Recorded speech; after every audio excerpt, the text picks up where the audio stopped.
बहुत लोगों ने मुझसे ये पूछा, दीदी आपने विजेता बैच तो रिकमेंड कर दिया, बट क्या विजेता बैच इनफ है 95 लाने के लिए? तो इस वीडियो में आपको मैं वो पूरी चीजें समझाने वाली हूँ और मैं आपको ये भी बताने वाली हूँ 95 लाने के लिए एक्चुअली लगता क्या है। क्योंकि मैंने मैंने एक्चुअली अपने प्रिपरेशन में कम से कम ओसवाल, एडुकार्ड, कितनी सारी बुक्स के सैम्पल पेपर सॉल्व किए थे, कितनी सारी रेफरेंस बुक्स फॉलो की थी, कितने सारे यूट्यूब पे वीडियोस देखे हैं, मैराथन, एनसीईआरटी एग्जाम्पलर, एनसीईआरटी सब कुछ सॉल्व किए। उसके बाद मैं आपको ये अपना एक्सपीरियंस शेयर करने वाली हूँ, है ना। सबसे पहले मेरे को ये पता चला इतनी सारी रिसोर्सेज के पीछे भागने की कोई जरूरत नहीं है।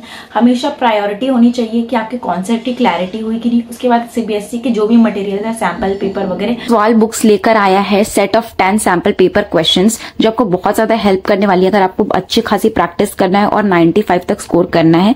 ये आपको मिल जाएगा 50% कॉम्पिटेंसी बेस्ड, जिसमें है क्वेश्चन बिल्कुल according to the latest pattern है। इसमें आपको माइंड मैप्स मिल जाएंगे, ऑन टेप नोट्स मिल जाएंगे।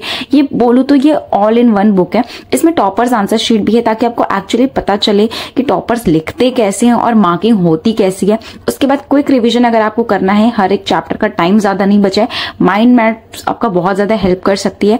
उसके बाद होता है ऑन टेप नोट्स, जो बहुत ज्यादा शॉर्ट नोट्स नहीं बना पाते या कुछ चीजें छूट जाती है तो आप इनको बिल्कुल रेफर कर सकते हो। ये आपको लास्ट मिनट में बहुत ज्यादा हेल्प करने वाली है। इसमें आपको सीबीएसई वाला जो सैंपल पेपर है वो भी मिल जाएगा विद आंसर्स, तो आप अपने डिटेल्ड आंसर्स देख सकते हो और चीजें समझ सकते हो। आपको सेल्फ असेसमेंट पेपर्स भी मिलेंगे और अगर आपको इसके आंसर्स भी चाहिए तो आप क्यूआर कोड को स्कैन करके कर सकते हो।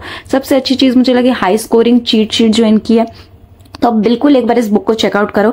आपको सारी वेरिएशन मिल जाएंगे, फिजिक्स, केमिस्ट्री, मैथ्स, इंग्लिश और बायो, तो जाके चेकआउट कर सकते हो आप। लिंक आपको डिस्क्रिप्शन बॉक्स और पिन कमेंट में मिल जाएगा।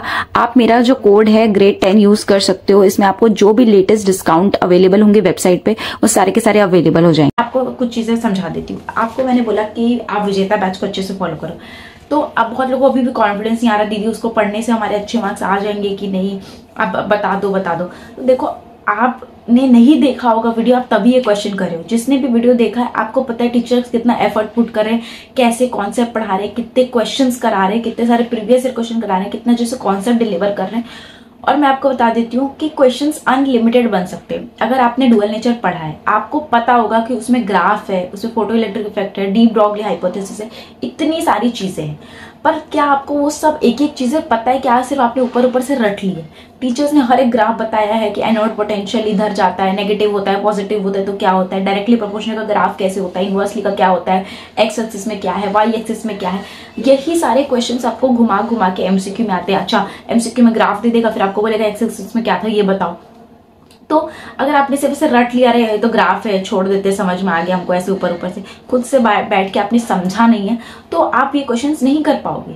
जितने भी लोग बोल रहे दीदी इनफ है कि नहीं, इनफ मैं आपको बताती हूँ। कॉन्सेप्ट जो भी टीचर्स अच्छे से पढ़ा रहे हैं उसको बहुत अच्छे से आप रिटेन करो, है ना। और जो भी क्वेश्चन कराते हैं क्लास में वो बहुत अच्छे क्वेश्चंस होते हैं, वो प्रीवियस ईयर क्वेश्चंस होते हैं, एनसीईआरटी के एग्जाम्पल होते हैं, एग्जाम्पलर के होते हैं, सैम्पल पेपर के क्वेश्चंस लेकर आते हैं टीचर, तो आप आराम से फॉलो कर सकते हो, कोई भी दिक्कत नहीं है। ठीक है। 95 लाने के लिए लगता क्या है? 95 लाने के लिए लगता है कॉन्सेप्ट की अच्छे से क्लैरिटी।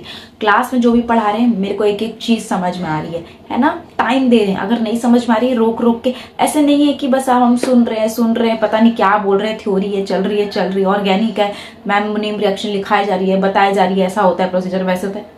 वो लोग इस पॉइंट ऑफ टाइम में कुछ भी इररेलेवेंट नहीं पढ़ा रहे। जो भी पढ़ा रहे हैं वो सोच समझ के पढ़ा रहे हैं। जो भी क्वेश्चन है, एक क्वेश्चन बना दूसरा स्किप कर दिया, ऐसे करोगे तो नहीं होगा। वो सारे क्वेश्चंस इंपॉर्टेंट है, आपको हर एक क्वेश्चन को अच्छे से करना है। कहीं ना कहीं टीचर्स वो जो क्वेश्चन लेकर आते हैं क्लास में करवाने के लिए, उसका कोई वो होता है रीजन कि अच्छा ये क्वेश्चन से बच्चों को ये कॉन्सेप्ट क्लियर होगा, तो कुछ भी स्किप नहीं करना है, मल्टीपल टाइम रिविजन करना है। ठीक है। प्रीवियस ईयर क्वेश्चन जो करा रहे हैं क्लास में उसको अच्छे तरीके से करना है। जो भी चीजें फॉर्मूला लिस्ट बना के रखो अच्छे से, डेरिवेशन को अलग कॉपी में लिख के रखो, एक कॉपी ले लो, उसमें सारे डेरिवेशन लिख के रखो, है ना। नोट्स, शॉर्ट नोट्स बना के रखो एक पेज के, टीचर्स तो खुद दे रहे हैं, बट आप जब खुद से बनाते हो ना तब वो बहुत ज्यादा हेल्पफुल होती है कि आपको अपनी हैंड राइटिंग में पता है। फिर आप टीचर से बाद में रेफर कर सकते हो।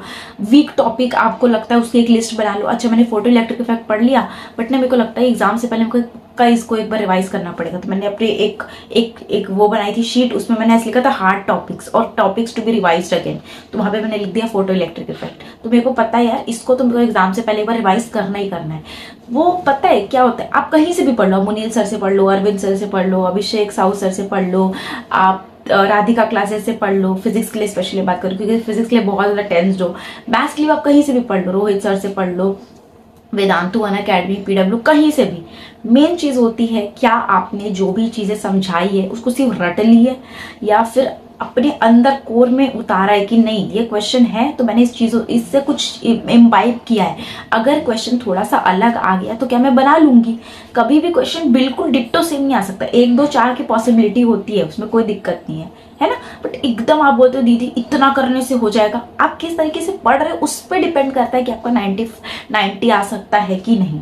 ठीक है, वो चीज होती है। तो आप विजेता बैच को बिल्कुल फॉलो कर सकते हो, बहुत अच्छे से टीचर्स ने पढ़ाया है, सही तरीके से पढ़ोगे तो आप अच्छे से ले आओगे। एक बार विजेता बैच को आप पढ़ो, रिवाइज करो, नोट्स बनाओ, क्वेश्चन सॉल्व करो, वो अपने में ही खुद में कंप्लीट है। आपको तो टीचर्स ने खुद बोला है, और चीजें आपको और लानी है, पुश करनी है ना।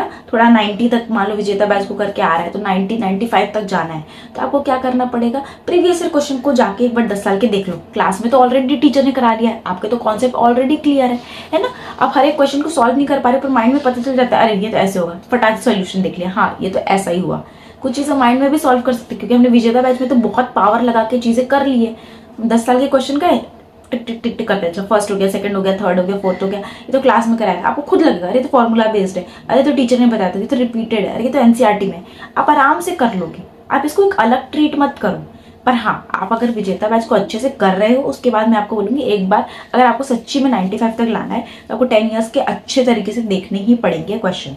ठीक है, उसको हमने अच्छे तरीके से देखा, क्वेश्चन को मार्क कर दो जो पहले नहीं बना, उसमें कुछ न्यू कॉन्सेप्ट लग रहा है तो कोई बात नहीं, सॉल्यूशन देख के समझने की कोशिश करो।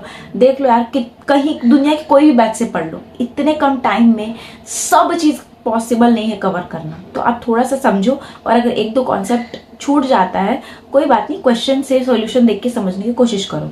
ठीक है, रिवीजन रिवीजन रिवीजन रिवीजन यही करना है। अगर आप 0 से स्टार्ट कर रहे हो तो बिल्कुल आप यही चीजें फॉलो करो, है ना। और उसके बाद अगर आपको टाइम मिलता है तो आप एनसीईआरटी की लाइन बाय लाइन एक बार रीड कर लेना, आपको सारी चीजें क्लियर हो जाएगी।